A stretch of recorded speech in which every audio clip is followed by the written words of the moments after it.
Shalom saudara, hari ini kita akan belajar satu firman Tuhan yang saya beri judul Restorasi Ilahi. Saudaraku, saya percaya tidak ada satu orang pun dari kita yang sepanjang hidupnya selalu berjalan di jalan yang benar. Pasti dalam kehidupan kita ada masa-masa di mana kita melakukan kesalahan besar. Ada masa di mana kita mengambil keputusan yang salah dan hal itu mempengaruhi kehidupan kita, bahkan sempat hampir menghancurkan masa depan kita. Segala sesuatunya seperti suram, kita dalam kegelapan, kita tidak tahu harus bagaimana, kita tidak tahu jalan keluarnya. Sepertinya masa depan itu sudah begitu suram, kita tidak lagi mengerti bagaimana untuk bangkit, bagaimana untuk berjuang lagi karena semuanya sudah habis, semuanya sudah hancur. Kalau saudara dan saya pernah mengalami hal itu, kita tahu bagaimana rasanya.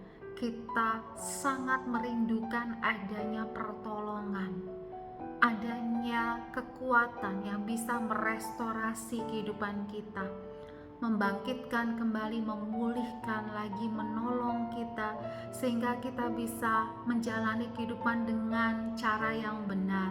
Kita sudah belajar dari kesalahan, tetapi kita perlu orang untuk menolong kita untuk bangkit dari kesalahan itu. Hari ini saudaraku, kalau saudara dalam kehidupan seperti itu atau saudara pernah mengalami seperti itu, ada firman Tuhan yang akan memberikan saudara dan saya satu kepastian dan kelegaan. Restorasi ilahi adalah spesialisasinya Tuhan. Tahukah saudara bahwa Allah yang kita sembah, Yesus yang kita sebut sebagai Tuhan dan Juru Selamat kita, adalah Allah yang sanggup merestorasi kehidupan saudara dan saya. Seterpuruk apapun keadaan kita sekarang, Dia Allah yang maha kuasa dan juga maha kasih. Seperti dalam kisah perumpamaan anak yang hilang yang ditulis di Lukas 15 ayat 11 sampai dengan 32. Saya yakin semua dari kita itu tidak asing dengan kisahnya, di mana anak ini satu waktu begitu kurang ajarnya dia sehingga dia berani meminta bagian warisannya kepada ayahnya yang masih hidup, dan kemudian ayahnya memberikan kepadanya bagian warisannya. Dan tidak lama setelah itu dia pergi dari rumah. Dia hidup foya-foya, menghambur-hamburkan harta yang dia miliki. Dia hidup dengan sembarangan, bahkan dia hidup di dalam dosa. Dia hidup bersama dengan pelacur-pelacur, dan begitu rusaknya kehidupannya sampai satu titik semua yang ada padanya habis, tidak bersisa.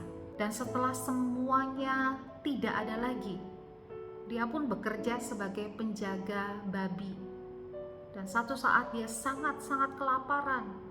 Dia ingin mengisi perutnya dengan ampas makanan babi, tetapi tidak ada satupun yang mau memberikan kepada dia. Dan di situ dia teringat akan rumah bapaknya. Singkat cerita, dia memutuskan untuk kembali ke rumah bapaknya. Tetapi dia sadar diri, dia tahu kesalahannya. Dia tidak minta untuk dikembalikan sebagai anak, tetapi sebagai pekerjanya saja. Karena dia tahu pekerja-pekerja di rumah bapaknya itu semuanya makan dengan cukup, hidupnya terpelihara dengan baik. Lalu dengan mengumpulkan segenap keberanian, dia berjalan kembali ke rumah bapaknya. Tetapi kalau kita baca kisah selanjutnya saudaraku, kita akan tercengang dengan pribadi sang bapak ini. Ketika dia melihat anaknya berjalan dari jauh, saya percaya anak ini berjalan dengan tertunduk, dengan rasa malu, bahkan dengan rasa takut. Ketika bapaknya melihat dia, bapaknya berlari mendapatkan dia. Tidak ada sedikit pun kemarahan di dalam hati bapaknya. Bapaknya berlari menyambut dia, bahkan bapaknya memeluk dia dan menangis di pundaknya. Sesuatu yang tidak pernah dilakukan oleh seorang bapak, orang tua kepada anak di zaman itu. Kita akan baca di ayat 21 dan 22. Demikian dituliskan. Kata anak itu kepadanya, "Bapa, aku telah berdosa terhadap sorga dan terhadap Bapa. Aku tidak layak lagi disebutkan anak Bapa." Tetapi ayah itu berkata kepada hamba-hambanya, "Lekaslah, bawa kemari jubah yang terbaik, pakaikanlah itu kepadanya, dan kenakanlah cincin pada jarinya dan sepatu pada kakinya." Saudaraku, di ayat ini kita melihat bagaimana bapaknya, ayahnya itu merestorasi kehidupan anaknya sedemikian rupa. Yang pertama, dia berikan jubah yang terbaik. Jubah itu hanya dipakai oleh orang-orang terhormat zaman dulu, oleh orang-orang kaya, oleh orang-orang terpandang.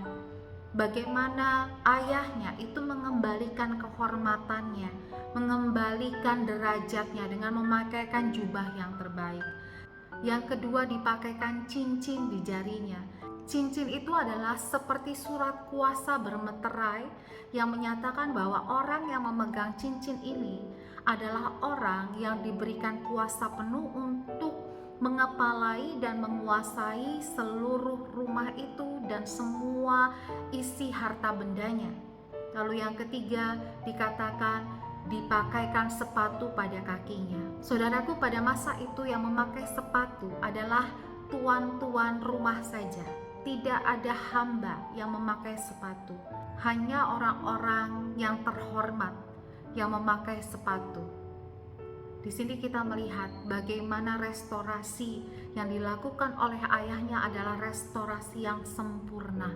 Tidak ada satupun aspek dalam kehidupan anak ini yang tidak dipulihkan, yang tidak direstorasi oleh bapaknya. Saudaraku, dari perumpamaan ini kita mengerti hati Bapa. Kita mengerti hati Tuhan Yesus. Dia tahu kita adalah debu. Dia tahu kita adalah orang-orang berdosa dan kecenderungan kita adalah berbuat dosa. Sehingga ketika kita jatuh, ketika kita melakukan kesalahan, kita melakukan dosa yang besar, bahkan kita hampir-hampir menghancurkan hidup kita, Dia bersedia untuk merestorasi kehidupan kita. Hanya saja kita harus mengerti, ada bagian yang harus kita lakukan untuk memperoleh restorasi itu. Yang pertama, saudaraku, apa yang dilakukan oleh anak yang hilang ini? Di ayat 17 dikatakan ia menyadari keadaannya. Langkah awal untuk restorasi adalah kita menyadari kesalahan kita. Kita menyadari dosa kita. Kita sungguh-sungguh menyadari bahwa kita sudah keliru mengambil keputusan. Ketika kehidupan kita ada di dalam masa-masa buruk, kita harus mengakui kesalahan kita. Jangan melemparkan kesalahan kepada orang lain. Jangan melemparkan kesalahan pada keadaan, pada situasi sekitar. Tetapi ambil tanggung jawab keadaan itu dengan mengatakan, "Saya yang bersalah." Kita harus menyadari keadaan kita, mengakui kesalahan kita. Itu langkah penting yang pertama. Yang kedua, saudara, di ayat 18, anak yang hilang ini berkata, "Aku akan bangkit dan pergi kepada Bapakku." Langkah kedua, ketika kita sudah menyadari keadaan kita harus kembali kepada Bapa. Ketika saudara dan saya di dalam keadaan terpuruk, di dalam keadaan berdosa sekalipun, jangan pernah lari daripada Tuhan, tetapi mendekatlah kepada Bapa, karena hanya Bapa yang bisa menolong kita. Ada banyak orang yang memiliki pemikiran yang salah ketika dia sudah terpuruk, ketika dia sudah terjatuh di dalam dosa. Dia justru menjauhkan diri dari Bapa. Dia justru menjauhkan diri dari gereja. Dia lari semakin menjauh, dan di saat itu dia akan semakin terpuruk. Hidupnya akan semakin kacau, dan bahkan tidak menutup kemungkinan dia akan bertemu dengan orang-orang yang semakin membuat dia jatuh. Jika ada dosa, jika ada kesalahan dalam hidupmu, berlarilah kepada Bapa. Kembalilah kepada Tuhan, karena hanya Dia yang dapat mengubahkan keadaanmu, yang dapat merestorasi keadaanmu. Lalu kemudian yang ketiga, masih di ayat 18, anak ini berkata, "Bapa, aku telah berdosa terhadap sorga dan terhadap Bapa. Aku tidak layak lagi disebutkan anak Bapa. Jadikanlah aku sebagai salah seorang upahan Bapa." Dari ayat ini, kita mengerti langkah yang ketiga adalah merendahkan diri. Merendahkan diri di hadapan Tuhan, merendahkan diri di hadapan Bapa, dan merendahkan diri di hadapan orang lain juga. Kita harus mengakui dosa kita. Kita harus mengakui kesalahan kita. Firman Tuhan berkata, "Akuilah kesalahanmu seorang dengan yang lainnya." Dan ketika itu dilakukan, maka ada berkat Tuhan yang Tuhan berikan. Saudaraku, mengakui kesalahan itu bukanlah kekalahan, tetapi mengakui kesalahan adalah bukti kekuatan jiwa, adalah bukti kekuatan karakter. Dan ketika kita mau datang kepada Tuhan dan memohon pengampunan seraya mengakui semua kesalahan kita, firman Tuhan berkata, Allah adalah Allah yang adil. Allah akan mengampuni segala kesalahan kita dan akan memulihkan keadaan kita. Kita akan baca firman Tuhan di Yoel 2 ayat 25. Demikian Tuhan berfirman, "Aku akan memulihkan keadaanmu, tahun-tahun yang hasilnya dimakan habis oleh belalang pindahan, belalang pelompat, belalang pelahap, dan belalang pengerit, tentaraku yang besar yang kukirim ke antara kamu." Ayat 26 berkata, "Maka kamu akan makan banyak-banyak dan menjadi kenyang, dan kamu akan memuji-muji nama Tuhan Allahmu yang telah memperlakukan kamu dengan ajaib, dan umatku tidak akan menjadi malu lagi untuk selama-lamanya."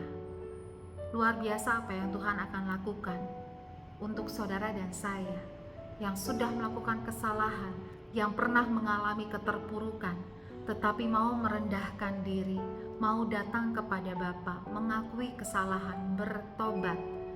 Tuhan janji, Tuhan akan memulihkan keadaan kita.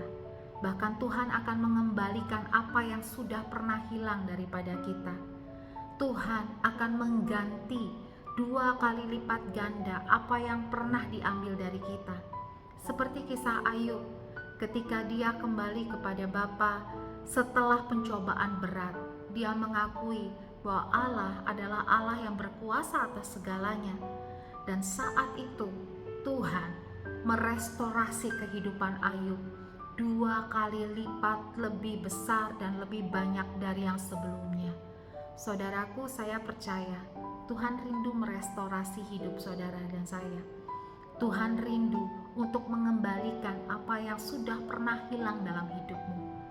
Tetapi mari melangkah, datang kepada Tuhan, mengakui kesalahan, merendahkan diri, dan lihat Tuhan akan membuka jalan untuk merestorasi hidupmu dan memberkatimu berlipat kali ganda. Terus berharap pada Tuhan, terus maju bersama dengan Yesus. Tuhan memberkati.